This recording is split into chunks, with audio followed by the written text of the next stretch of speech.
on the record, I've got a 1937 Martin D18 that I've had for, I don't know, maybe about 3-4 years now. Jules had he'll tell you about this, but he has a 00018 from 1939.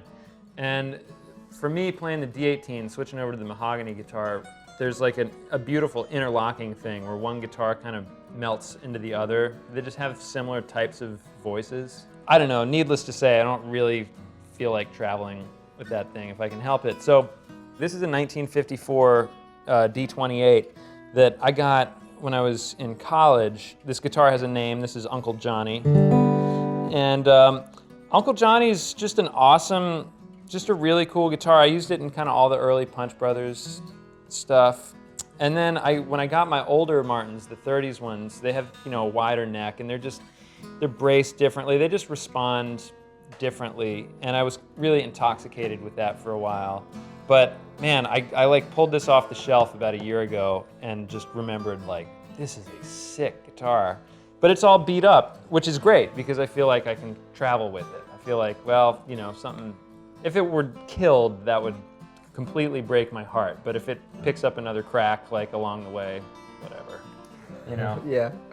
Like Chris said on the record, the acoustic guitar I've been playing for a long time is a 1939 Martin 00018. It's from late 39, so it's a little bit thinner neck, more like an early 40s Martin.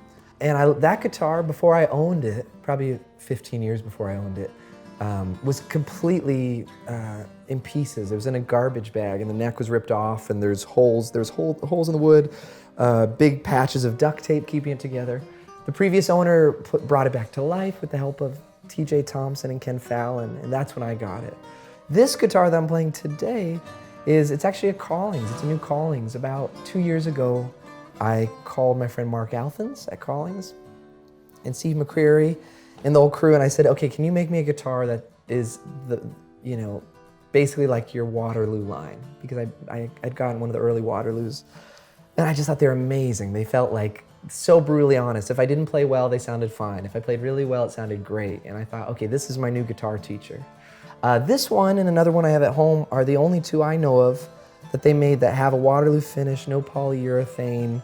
It's a feather-like guitar. It's really plain, and I love it. And it's exactly what I called for 2 years ago. You know, the neck profile is like my 39. If I play okay, it sounds fine. If I play well, it sounds really great, and I love that about it.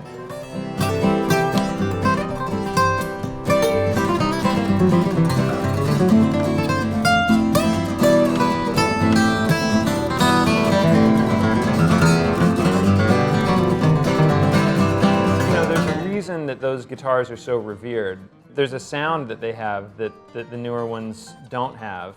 That I don't know why, you know, there are a lot of theories for why, like the sap in the wood or whatever, it kind of like crystallizes over time, and who knows why they sound the way they do.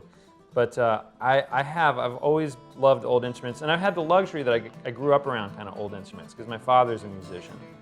The idea of having a great new guitar is, of course, like, that's the most appealing to me now. Like, you know, if I could have a dreadnought that kind of behaves like this thing, that would be the dream, because then you can really travel with. And as much as, you know, I said that if something happened to this guitar, if I have one guitar for the rest of my life, it's going to be this one. You know, I love this thing. So to have something that's new, that kind of intonates and, you know, behaves in all the kind of practical ways like a new guitar, but just responds like an older one, that's obviously the dream. There are things that an old broken-in guitar has that a new guitar doesn't yet. I think the potential, or the reason to buy a new guitar, is that you feel like if we stick together in time, we'll have a relationship, and this will break into my sensibilities. I think something about a light-built guitar with barely any finish on it makes you feel like every hour you play it is worth, you know, a month of playing a new guitar with a different kind of finish. So in short order, I love this. I mean, it makes me want to get up and practice every day. So that's, I think, the job of a guitar.